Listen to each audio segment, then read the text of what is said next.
प्रश्नोत्तर सत्संग माध्यम से आज एक प्रश्न आया है भगवान हिरे मालेगांव महाराष्ट्र से। उनका प्रश्न बहुत गहरा रहता है। उनका प्रश्न है कि भागवत में आता है कि व्यास जी जो है अष्टादश पुराण लिखा, व्यास वेद का विभाजन किया, फिर भी उनके मन में संतुष्ट नहीं हुई। जो नारद जी ने कहा कि भगवान का लीलाओं का वर्णन करो, कृष्ण का अन्य अन्य जो अवतारों का, तब जाकर के जो है उनके मन में संतुष्ट हुई भागवत लिखने के बाद। बाकी अष्टादश पुराण सब लिखे तो संतुष्ट नहीं हुई। तो ब्रह्म पुराण नाम के पुराण है जो व्यास जी लिखे हैं, उसमें तो कृष्णों का लीला है। तो वो लिखने के बाद व्यास जी को जो है क्यों संतुष्टि नहीं हुई, भागवत लिखने के बाद क्यों हुआ? ये प्रश्न है उनका, बहुत सुंदर प्रश्न है। देखिए जी, जो अष्टादश पुराण और जो विभिन्न प्रकार ग्रंथ व्यास जी ने लिखा है, सब में भगवान का कुछ ना कुछ चरित्र है। आप विष्णु पुराण पढ़ेंगे तो उसमें भी भगवान विष्णु के चरित्र है। विष्णु पुराण भी एक अष्टादश पुराण में है ना, उसमें भी भगवान विष्णु का चरित्र है। लेकिन विष्णु चरित्र के साथ साथ बहुत सारे राजा महाराजा, बहुत सारे राक्षस, बहुत सारे और अन्य अन्य सब कहानियों को उसमें भर दिया गया है, जो कि विष्णु भगवान के चरित्र पढ़ेंगे तो थोड़ा थोड़ा बीच बीच में आता है। बाकी सब राजा महाराजा की कहानी बहुत ज़्यादा आती है। ऐसे अन्य अन्य पुराण, आप अष्टादश पुराण में कोई पुराण देखिए तो उसमें जो है थोड़ा थोड़ा भगवान के चरित्र जरूर किसी न किसी। नृसिंह पुराण आप देखेंगे, नरसिंह पुराण में भगवान नृसिंह का प्रकट है। प्रहलाद कैसे भक्ति किया, उनके बाप जो है कैसे सताया, कैसे भगवान नृसिंह प्रकट हुए, ये भी नृसिंह पुराण में वर्णन है। लेकिन उसी के साथ नृसिंह पुराण में इतना बड़ा ग्रंथ है। नृसिंह भगवान प्रहलाद का चरित्र तो छोटा सा है, लेकिन उसी के अंदर इतना विस्तार, राजा महाराज की कहानियाँ, यमराज का इतना वर्णन, कौन क्या क्या था, कितने सब उसमें जो है नियम कानून का वर्णन है, इतने विस्तार है कि नृसिंह पुराण, नृसिंह के जो चरित्र है भगवान प्रहलाद और नृसिंह का, वो बीच में थोड़ा सा है, बाकी सब अन्य जानकारी सब उसमें है, मिलावट है। ऐसे ही ब्रह्मवैवर्त पुराण पढ़ेंगे, उसमें भी भगवान कृष्ण की लीलाओं का भी वर्णन है, लेकिन शॉर्टकट में है, और अन्य कहानी सब उसमें भी भर दिया गया है। आप कोई भी, आप गरुड़ पुराण पढ़िए, गरुड़ पुराण में आप देखेंगे उसमें भी तो बहुत सारे यमराज का वर्णन है, पापों का वर्णन है, कैसे भगवान का नाम जपने से, भगवान का भक्ति करने से मुक्ति मिलता है, बद्रीनाथ में पिंडदान करने से कैसे मुक्त हो जाते हैं, कैसे भगवान का जो है चिंतन, ये सब उसमें भी भगवान के बारे में आता है। तो विष्णु पुराण, नृसिंह पुराण और अन्य वामन पुराण, अगर वामन पुराण पढ़ेंगे तो वामन भगवान के से बलि को जो है दान लिया, वो सब प्रसंग है। तो वामन का चरित्र भी तो है उसमें भगवान का ही। लेकिन वामन पुराण में वामन के चरित्र के साथ साथ दुनिया भर के राजाओं का, महाराज का, उसका, ये का, इसका, साथ साथ में कुछ ये नहीं खाना चाहिए, वो नहीं खाना चाहिए, ये करना चाहिए, ये सब दुनिया भर के भी उसमें सम्मिलित हो गया है। सूर्य पुराण पढ़िए, चाहे आप नारद पुराण पढ़िए, नारद तो परमात्मा भगवान के भक्त है, नारद जी के साथ साथ भगवान विष्णु का चरित्र जुड़ा रहता है। तो नारद जी के साथ में भगवान विष्णु की भी कुछ कहानी है, लेकिन साथ में दुनिया भर के नारद जी कहाँ मिले, किससे मिले, कौन राय से मिले, क्या किए, सब बहुत सारे चरित्र उसमें आ जाता है। कूर्म पुराण, कैसे भगवान जो मंदराचल उठाया, समुद्र मंथन हुआ। मत्स्य पुराण, कैसे भगवान जो है राजा सत्यव्रत के लिए मत्स्य अवतार लिया, प्रलय जल में कैसे उनको, ये सब पुराण। लेकिन ये सब के साथ साथ मत्स्य पुराण मतलब इतना बड़ा पुराण, मत्स्य भगवान तो सिर्फ 10 मिनट 2-3 पेज की कहानी है मत्स्य भगवान की। कैसे सत्यव्रत राजा एक जल स्नान करने गए थे, हाथ में कैसे अंजलि में मछली आ गया, फिर कहा राजा मेरे को जो है बड़ा जगह भी छोड़ो, घर में ले गए, घर में प्रांत में, गिलास में, कटोरी में, कहाँ कहाँ रखे, वहाँ जगह नहीं मिला, फिर समुद्र में छोड़ दिए, विस्तार होते गए। तो उसने कहा कौन है आप, तो भगवान मत्स्य प्रकट हुई, ऐसी कहानी। लेकिन फिर साथ में इतने कथा कहानी इसके साथ जोड़ दिया, इतना बड़ा ग्रंथ है। तो मत्स्य पुराण आप देखेंगे, कुर्म पुराण आप देखेंगे, जितने भगवान का अवतार हुआ सबका एक पुराण है। वामन पुराण आप देखेंगे, नृसिंह पुराण हो गया, बराह पुराण, भगवान बराह के इस अवतार लेकर के हिरण्यकशिपु का वध किया, लेकिन उसके साथ दुनिया भर कथा कहानी। तो ये सब जो है भगवान का जो 24 अवतार प्रसंग है, सबका एक एक पुराण है, इस बात नहीं है, हर एक पुराण शास्त्र में उसका वर्णन है। लेकिन ये सब लिखने के बाद भी व्यास जी को संतुष्ट नहीं हुआ, क्योंकि ना उसके साथ साथ दुनिया भर के और कथा कहानी ये सब जो है उसमें भर दिया उन्होंने। इसलिए थोड़ा सा भगवान के चरित्र जब लिखते थे तो थोड़ा मजा आनंद आता था, लेकिन जब राजा महाराज की कहानी वो है, ये खाना नहीं चाहिए, ये नहीं खाना चाहिए, ये करना नहीं चाहिए, ये करना चाहिए, सुनते थे तो फिर दिमाग उनका ये भगवान से हट जाता था। अभी आप पद्म पुराण में जाइए, स्कंद पुराण 80,000 श्लोक, इतना बड़ा, अरे बाबा, उसमें सब तीर्थ धाम की महिमा है, भगवान का धाम का, तीर्थ का, बद्रीनाथ का, जगन्नाथ का, रामेश्वरम का, तिरुपति और सब धाम की महिमा, ऐसी बात नहीं। लेकिन साथ साथ में दुनिया भर के राजा महाराज की कहानी, नियम कानून, ये नहीं खाना, ये करना चाहिए, ये नहीं, ऐसा है।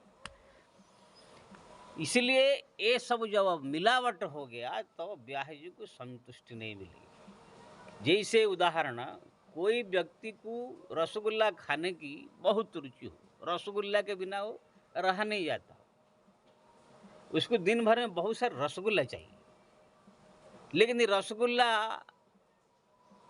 2-4 मिला, उसके बाद नमकीन और जो है खीरी पूड़ी अन्य वस्तु मिल गया, रसगुल्ला थोड़ा सा मिला तो खाएगा, इस बात नहीं है, खीर भी खाएगा, रसगुल्ला 2 ठो मिला। फिर शाम को भोजन किया, अन्य सब सामान तो मिला, तो रसगुल्ला 2-4 ठो मिला, तो उनका मन तृप्त नहीं होगा कि ना, रसगुल्ला के साथ और दुनिया भर के सामान है, उसको रसगुल्ला से प्रेम है। जैसे कोई आदमी, वही आदमी अगर घूमने के लिए निकल जाएगा कहाँ दुनिया में, भारतवर्ष में, सिटियों में, देखा कि वहाँ गया तो सब तो मिल रहा है, लेकिन रसगुल्ला बहुत थोड़ा सा ही, 2-4 ठो रसगुल्ला मिला। ऐसे पहाड़ों में चला गया, वहाँ पर रसगुल्ला है नहीं, बहुत ढूंढा तो 3 ठो रसगुल्ला मिला, बाकी सब सामान मिल रहा है, रसगुल्ला नहीं मिल रहा है। मिल रहा है तो 2-4 ठो मिल रहा है।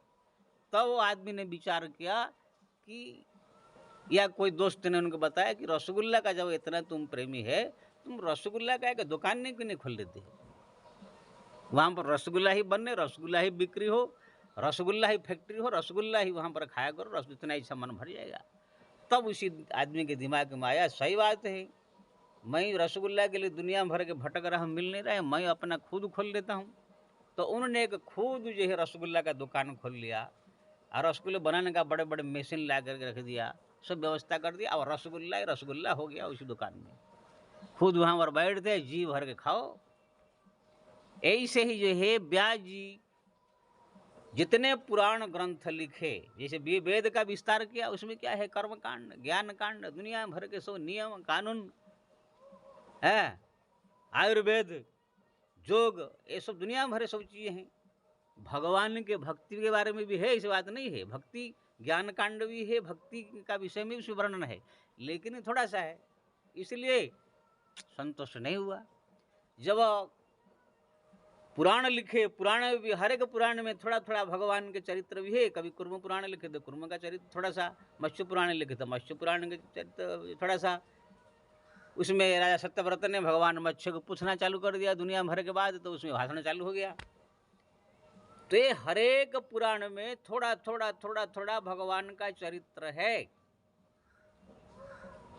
यानी थोड़ा थोड़ा रसगुल्ला हर एक जगह में है। लेकिन व्यास जी की संतुष्ट इसलिए नहीं हुआ कि मेरे को जो चाहिए भरपूर नहीं मिल रहा है।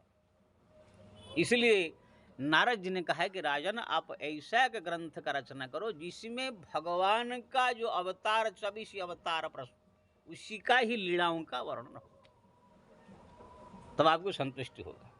इसका नाम भागवत है, और ये पहले भगवान नारायण ने ब्रह्मा जी को दिया था, ब्रह्मा जी मेरे पिताजी मेरे को दिया, मैं आपको दे रहा हूँ। जिसमें केवल भगवत चरित्र, भगवान की लीलाओं का ही चरित्र हो। बाकी थोड़ा बड़ा कोई राजा महाराज का चरित्र अगर आया तो थोड़ा सा है, तब आपके मन में संतुष्टि होगा।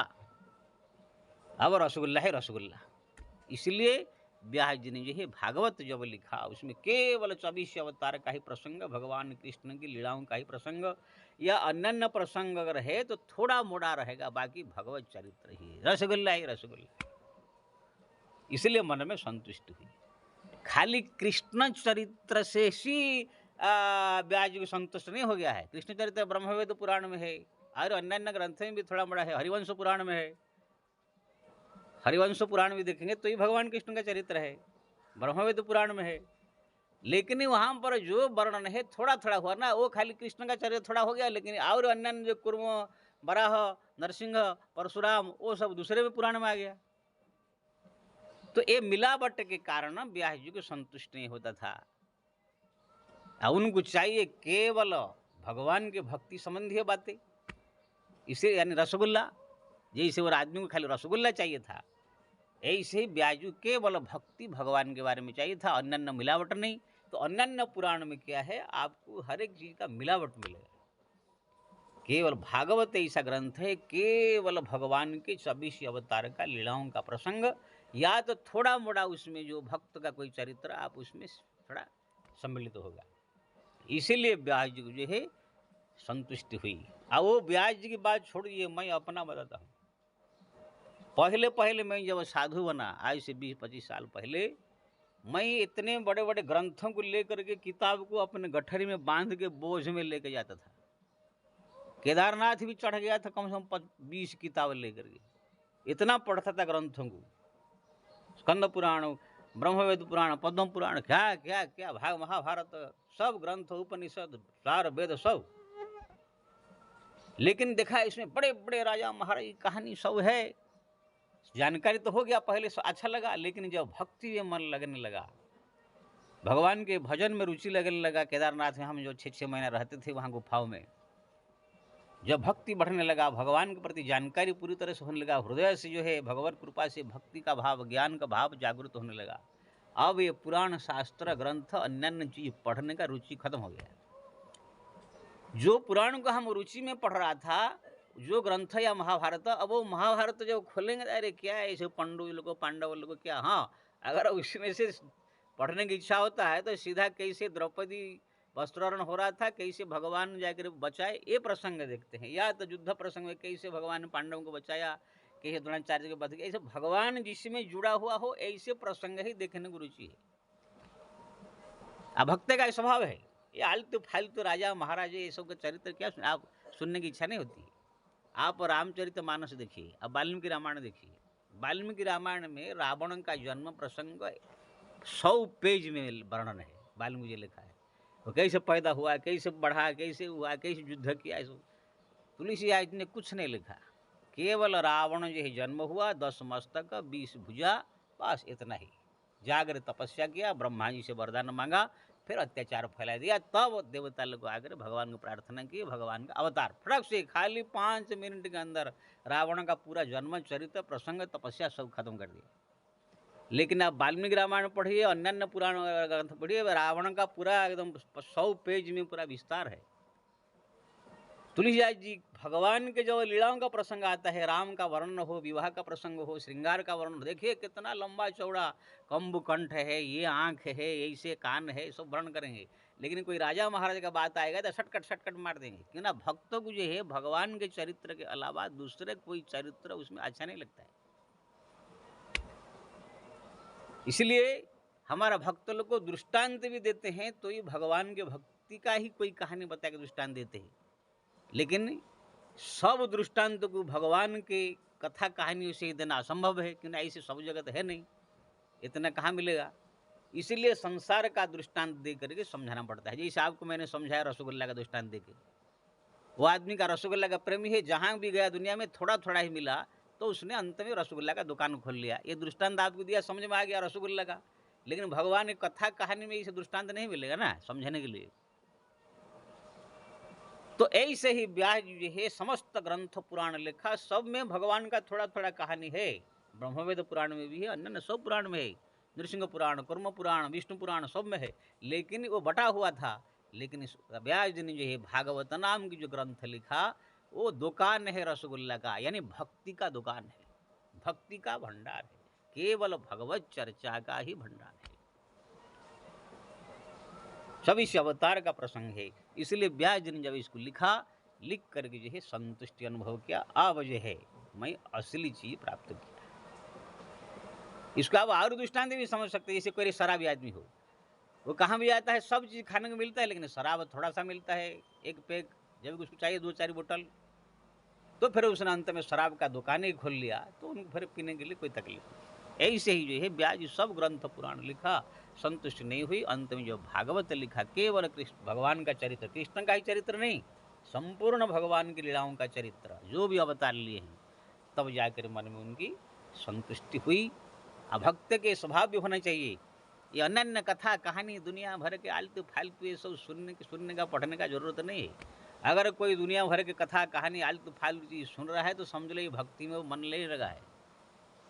भक्त केवल भगवान की कथा, भगवान की लीला, भगवान के स्वरूप, भगवान का नाम, भगवान का धाम तीर्थ, भगवान के उसमें एक पूरा सेटिंग, हरदम मन में भगवान रहने चाहिए,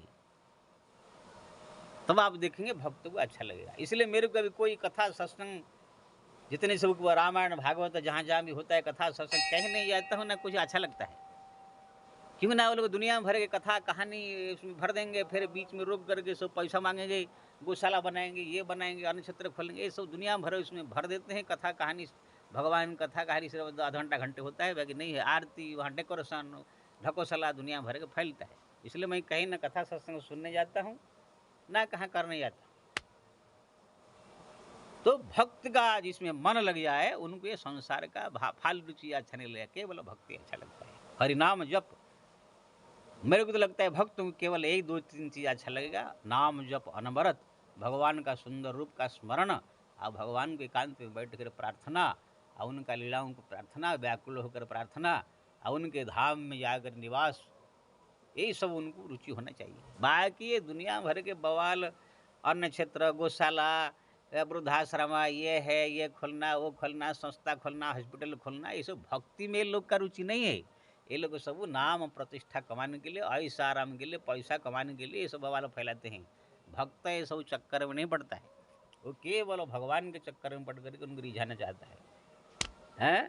इसलिए व्यास जी ने जो है अष्टादश पुराण सब ग्रंथ लिखने के बाद अंत में कहा, आलोड्य सब शास्त्राणी विचार्य च पुनः पुनः, सब शास्त्र को मैंने ये पढ़ा, बढ़िया से अध्ययन किया, मनन किया, एकमेवं सुनिष्पन्नम, एक उसमें रस निकला, ध्येयो नारायण हरि, भगवान श्री नारायण या उनका जो अवतार राम कृष्ण आदि का, उनका ध्यान करो, उनका नाम जपो, उनका स्मरण करो, उनके शरण में आया, उनके भक्ति करो, बस यही एक रस है। इसलिए व्यास जी ने भागवत लिख करके संतुष्टि अनुभव किया। भक्त का स्वभाव है ये आलतू फालतू चीज सुनने को रुचि नहीं, केवल भक्ति भगवान के बारे में ही सुनने का रुचि होता है। अभी हम यहाँ पर बैठते जहाँ भी रहते हैं, कोई अगर भक्ति वाला आदमी आ गया, पूछेगा महाराज आपका वीडियो देख करके मेरे को नाम जप में बहुत रुचि हुआ, भगवान का ध्यान करने में रुचि बढ़ा, ये सब कुछ कहे तो कितना अच्छा लगता है, कुछ चर्चा कर होता है। कोई बोल देगा महाराज हमारे घर में जमीन जो है बिक गया, लड़की का शादी था टूट गया, ये सब संसारिक समस्या, ठीक है कोई आ गया, लेकिन ये सब सुनने वाले कहाँ है, बवाल आ गया है, सब ऐसे लगता है। लेकिन भक्ति संबंधी जब कोई बात करता है तो मन में एक आनंद की अनुभूति होती है। भक्त का ये स्वभाव है। और ये सब भक्तों को मैं ये कह देता हूँ, अगर भगवान के प्रति तुम्हारा भक्ति है तो आपको केवल भगवान के संबंधी बातें ज़्यादा अच्छा लगेगा। संसारी चीज़ अगर कोई बात आ गया, कोई चर्चा हो रहा है तो इतना रुचि नहीं होगा, करना पड़ेगा मजबूरी अगर है तो, लेकिन उसमें अरुचि होना चाहिए। नहीं कि उसको भी अब इंटरेस्ट से आप बात कर रहे हैं, संसार की चीज़ों को, जमीनी जायदाद, घर द्वार, उसमें भी एक घंटा घंटा आप इंटरेस्ट से बात कर रहे हैं, तो समझ लो ये भक्ति में आप पूरी तरह से लगे नहीं। तो आपने पूछा था, आप समझ गए होंगे, व्यास जी जो है किसी कारण से जो है संतुष्टि प्राप्त किए। ब्रह्मवेद पुराण भी भगवान कृष्ण का चरित्र, लेकिन उसमें शॉर्टकट में है, और संपूर्ण जो है चरित्र भगवान का उसमें अवतार का नहीं है। और कुछ और राजा महाराज का कहानी भी, इसीलिए जो है उनको संतुष्ट नहीं हुआ। जब भागवत लिखे तब संतुष्ट हुआ। जय श्री राम।